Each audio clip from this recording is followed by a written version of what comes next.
Hello दोस्तों, स्वागत है आप सबका बायोलॉजी नोट्स में। आज हम बात करेंगे मोस्ट इम्पॉर्टेंट टॉपिक पंचकाव्य के बारे में, जो कि बीएससी बॉटनी के स्टूडेंट्स के पेपर में हमेशा ही पूछा जाता है। डेफिनेशन से लेकर 10 मार्क्स के क्वेश्चन होते हैं। पंचकाव्य जो कि एक जैविक खाद्य या प्राकृतिक सामग्री से बनी हुई जैविक विकास उत्तेजक औषधि है, जो पौधे के विकास को बढ़ाने के साथ ही मिट्टी के उपयोगी जीवाणुओं की सुरक्षा करता है, जिसे मुख्य रूप से गाय का गोबर, गौमूत्र, दूध और इसके साथ ही 2 अन्य उत्पाद जैसे दही और घी भी होते हैं। किसानों द्वारा अपनी फसलों का उत्पादन बढ़ाने अर्थात अधिक लाभ प्राप्त करने के उद्देश्य से अपने खेतों में रासायनिक खादों और कीटनाशक दवाओं का इस्तेमाल बेतहाशा किया जा रहा है।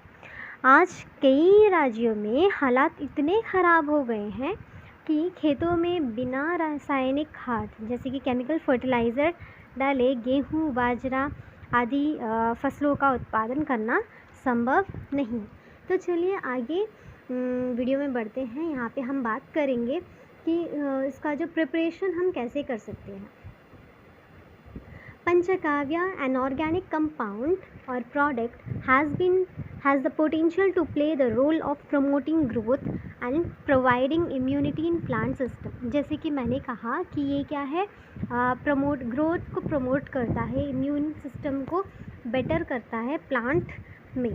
पंचकाव्य consist of 9 products, that is cow dung, cow urine, milk, curd, jaggery, ghee, banana, tender coconut and water. Okay, panchagavya बनाने में टोटल 9 चीज़ों का उपयोग होता है, जैसे कि गाय का जो गोबर, गाय का जो गौमूत्र, दूध, दही और जो जैगरी, गुड़, घी, बनाना और जो डाप होती है टेंडर कोकोनट, वो और पानी। ये देखिए यहाँ पे आपको चित्र प्रोवाइड की गई है, पिक्चर्स दी गई है। When suitably mixed and used, these miraculous effects। तो यहाँ पे क्या है, इसका जो हम लोग क्वांटिटी देखेंगे, जैसे कि काउ डंक है 7 kg एंड काउ घी क्या है 1 kg। ओके, ये दोनों को पहले हम लेंगे। Mix the above 2 ingredients thoroughly both in morning and evening hours and keep it for 3 days। Actually क्या है, ये बड़ा सा बिग अर्दन पॉट्स होती है, उसमें करना चाहिए, जिसमें क्या है, एक अर्दन पॉट लीजिए क्लीन्ड वाला ड्राई, जिसमें हम 7 kg ऑफ काउ डंक और 1 kg ऑफ काउ घी डालेंगे, जिसे क्या है सुबह एंड शाम, मॉर्निंग एंड इवनिंग, उसे अच्छे से हमें मिक्स करना है दोनों इंग्रेडिएंट को फॉर 3 days। ठीक है, उसके बाद में 3 दिन के बाद में ये डालने के बाद में उसे अच्छे से ढक के रखना चाहिए, एक क्लॉथ से या जो बस्ता होती है उससे हमें अच्छे से ढक के क्लोज़ करके रखना चाहिए। देन उसके बाद में काउ यूरिन 10 लीटर्स, उसके बाद में वाटर 10 लीटर्स। ओके, दोनों को after 3 days mix cow urine and water and keep it for 15 days with regular mixing both in morning and evening hours. Okay, दोनों को क्या है डालकर मिक्स कर दीजिए अच्छा से मॉर्निंग एंड इवनिंग हावर्स में, एंड इसे क्या है 15 days के लिए ऐसे ही रखिए। After 15 days mix the following and panchagavya will be ready for 30 days। And 15 days के बाद में हम इसमें क्या मिलाएंगे, cow milk 3 litres, cow curd 2 litres, tender coconut water 3 litres, jaggery 3 kg, well ripened banana 12 numbers. Okay, जो अच्छी सी जो पकी हुई केले होते हैं उसे हम ऐड करेंगे 12 नंबर। इनकी जो क्वांटिटी होती है वो बिल्कुल भी ऊपर नीचे नहीं होनी चाहिए, ये जो सेम क्वांटिटी ही हमें यूज़ करनी चाहिए। ओके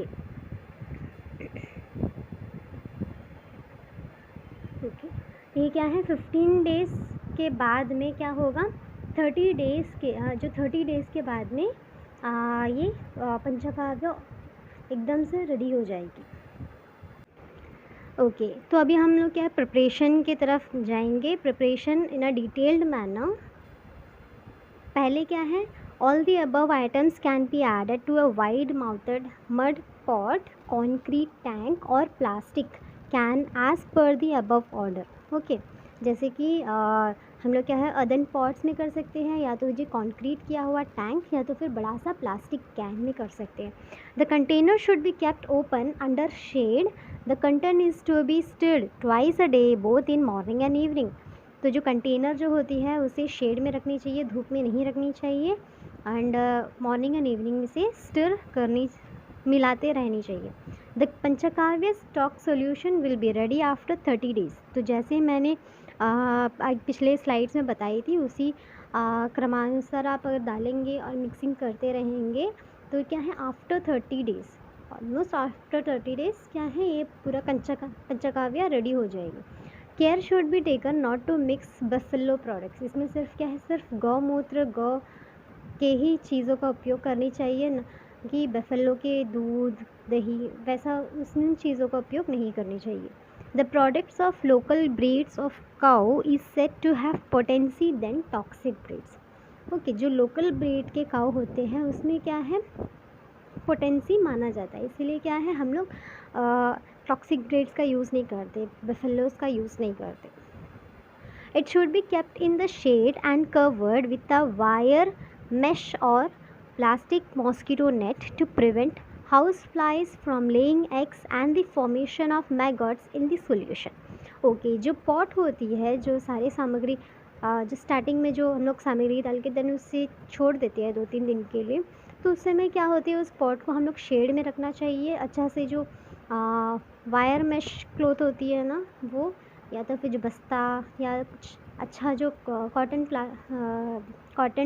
क्लॉथ या तो प्लास्टिक मॉस्किटो नेट, इसे सब के अच्छे से टाइट से ढक के रखनी चाहिए ताकि जो हाउस फ्लाइज उसमें एग्स ले ना कर सके और ना ही उसमें कुछ भी हाउस फ्लाइज या कीड़े मकोड़े ना जा सके। If sugarcane juice is not available, add 500 gram of jaggery dissolved in 3 litre of water. Actually क्या है, शुगर केन का यूज़ करते हैं, अगर शुगर केन जूस नहीं है तो उसमें आप गुड़ का इस्तेमाल कर सकते हैं 500 ग्राम्स, जो कि क्या 3 लीटर्स ऑफ वाटर में मिक्स करने के बाद। So that's all for today's. I hope you like the video and you get the content from here. If you like it, please support it. Thank you.